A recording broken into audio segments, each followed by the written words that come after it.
Para pendengar radio yang saya kasih dalam Tuhan kita Yesus Kristus, Shalom. Ini dengan pendeta Rainer Schoenemann. Pada saat ini kita akan meneruskan dari seri kita, yaitu seri yang ketujuh, bagian ketujuh dari ucapan-ucapan bahagia Yesus, norma kehidupan dalam kerajaan Allah. Kita akan melihat norma tindakan yang kelima, yaitu Matius pasal 5 ayat 7. Berbahagialah orang yang murah hatinya, karena mereka akan beroleh kemurahan. Berbahagialah orang yang murah hatinya, karena mereka akan beroleh kemurahan. Norma tindakan yang kelima adalah mengampuni dan bermurah hati terhadap sesama. Mengampuni dan bermurah hati terhadap sesama. Keempat, norma yang pertama berkaitan dengan sikap karakter kita. Berkaitan dengan merendahkan diri, mengakui kebergantungan akan Tuhan. Berkaitan dengan meratapi dosa pribadi dan dosa dalam masyarakat. Berkaitan dengan mementingkan kepentingan orang lain di atas kepentingan diri sendiri, dan juga berorientasi kepada kebenaran kehendak Allah di atas kehendak kita sendiri. Sekarang dalam bagian yang kedua, norma yang kelima sampai yang kedelapan dijelaskan tentang tindakannya, tentang hasilnya. Dan sekarang kita lihat bahwa norma yang pertama ada kaitan dengan norma yang kelima, yaitu mengakui kebergantungan akan Tuhan, merendahkan diri akan Tuhan. Sekarang berkaitan dengan sikap mengampuni sebagai hasilnya, mengampuni dan bermurah hati kepada sesama. Bersikap murah hati berarti kita mengampuni dan bermurah hati, berbelas kasihan kepada orang lain.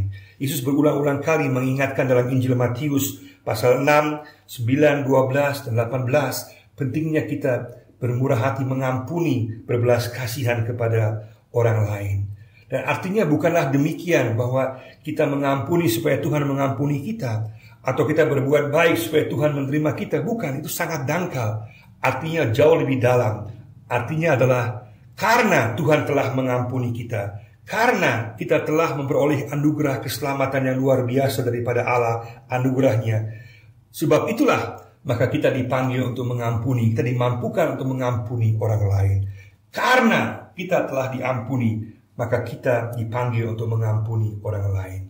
Sehingga pada saat kita tidak bersedia mengampuni orang lain, berarti kita belum memahami pengampunan Allah. Itu berarti kita anggap bahwa kita tidak memerlukan pengampunan Allah, kita sudah layak, kita sudah baik, kita tidak perlu pengampunan Allah. Dan itu bahaya sekali, fatal sekali, karena kita tetap adalah orang berdosa. Maka orang yang tidak bersedia mengampuni, berarti dia tidak mengerti pengampunan Allah.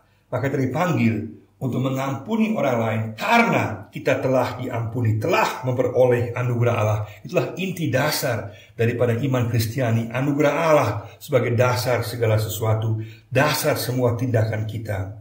Maka pertama-tama kita perlu belajar untuk mengampuni diri kita sendiri.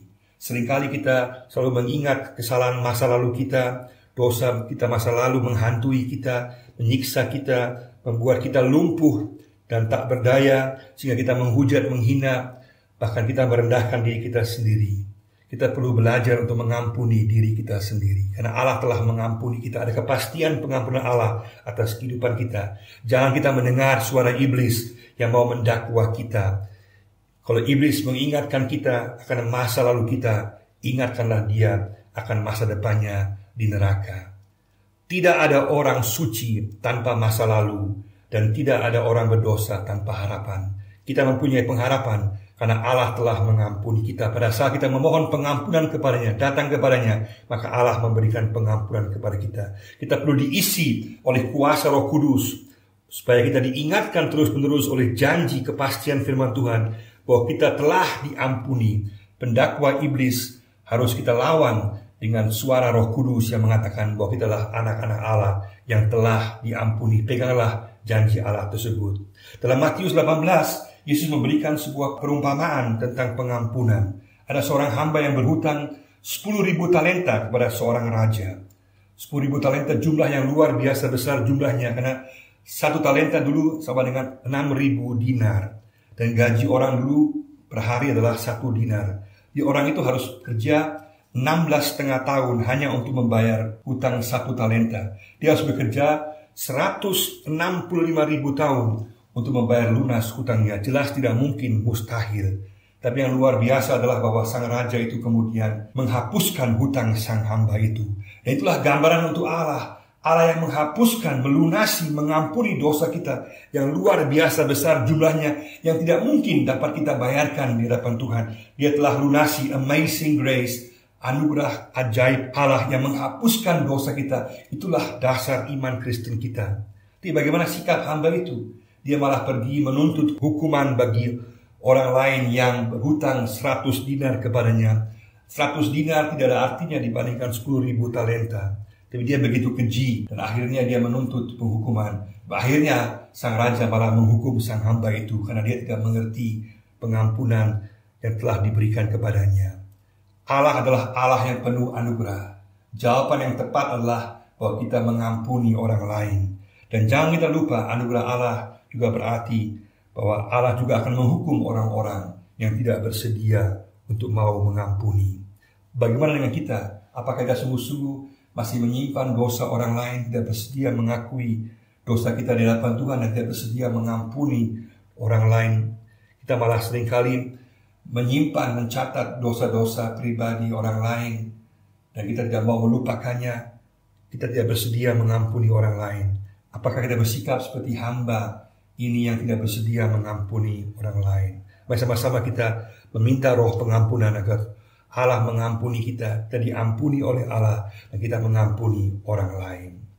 Kalau kita lihat di sini bahwa kita seringkali juga menyimpan kesalahan orang-orang lain, kita catat, kita simpan, maka kita perlu memohon pengampunan. Tuhan, berikan saya roh pengampunan. Saya telah diampuni, saya sendiri sadar, saya seringkali gagal. Saya perlu dikuasai oleh Roh Kudus.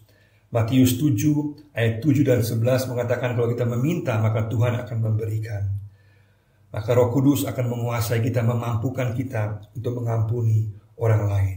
Lukas 17 ayat 3-6 juga mengatakan bahwa tidak ada hal yang mustahil bagi Tuhan. Pengampunan tidaklah mustahil bagi Tuhan. Kalau kita meminta kuasa Tuhan, maka Tuhan akan memampukan kita untuk mengampuni orang lain.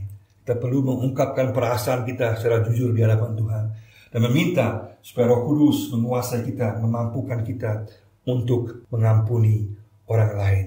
Kalau kita tidak bersedia untuk mengampuni orang lain, berarti kita merugikan diri kita sendiri. Para ahli medis membuktikan bahwa orang yang dikuasai amarah, dendam, kebencian adalah sangat berbahaya bagi kesehatannya dan bahkan bisa mengakibatkan kematian. Dan juga digabungkan dengan komplikasi penyakit yang lain, bisa sangat kronis dan sangat membahayakan. Sikap mengampuni adalah benar di hadapan Allah dan juga merupakan upaya untuk menyehatkan tubuh kita. Dalam Yakobus pasal 5 ayat 16 dikatakan bahwa kalau kita mengakui dosa kita, menyelesaikan dosa kita, maka kita saling mengampuni, maka kita akan menjadi sehat. Sikap mengampuni menyehatkan kita, jiwa kita. Dan kalau kita tidak bersedia mengampuni, kita sedang mencelakakan diri kita sendiri. Bukan orang lain yang kita benci jadi korban, tapi kita sendiri yang menjadi korban. Allah telah mengampuni kita dengan luar biasa. Dia telah melupakan dosa kita, kesalahan kita. Dalam Mika 7 ayat 19, Allah tenggelamkan dosa kita. Yesaya 1 ayat 18, Allah telah mengampuni dosa kita yang merah menjadi putih. 1 Yohanes 1 ayat 9, katakan kalau kita mengakui dosa kita, maka Tuhan setia dan adil mengampuni dosa kita. Luar biasa, kita telah diampuni. Sekarang kita dipanggil untuk mengampuni orang lain. Bersediakah kita mengampuni orang lain? Dalam doa Bapa kami dikatakan, ampunilah dosa kami, seperti kami juga mengampuni orang yang bersalah kepada kami. Karena Allah telah mengampuni kita, maka kita dipanggil untuk mengampuni orang lain. Luar biasa kesaksian gereja, persekutuan keluarga kita. Kalau ada roh saling mengampuni, pemulihan terjadi, pengampunan terjadi. Luar biasa. Sikap bermurah hati juga berarti sikap untuk menolong orang lain secara praktis. Seperti dalam perumpamaan Lukas 10, orang Samaria yang baik hati, dia menolong orang lain lepas daripada suku, ras, agamanya. Dia menolong secara praktis, nyata dalam kesulitan, persoalan yang dihadapi orang itu. Dia menolong. Itulah ciri khas orang bermurah hati.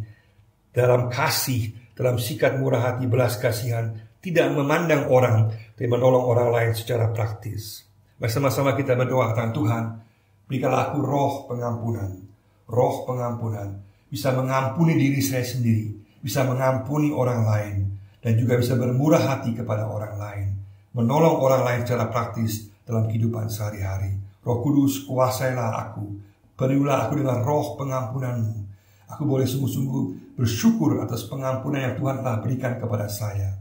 Boleh sungguh-sungguh menghargai anugerah keselamatan, pengampunan. Pada saat kita mengakui dosa, Allah mengampuni kita, mensyukurinya. Sekaligus juga berikan aku roh pengampunan, roh mengasihi orang lain, mengampuni orang lain. Sekaligus juga roh untuk bermurah hati, berbelas kasihan, menolong orang lain yang membutuhkan pertolongan. Tuhan memberkati kita semua. Amin.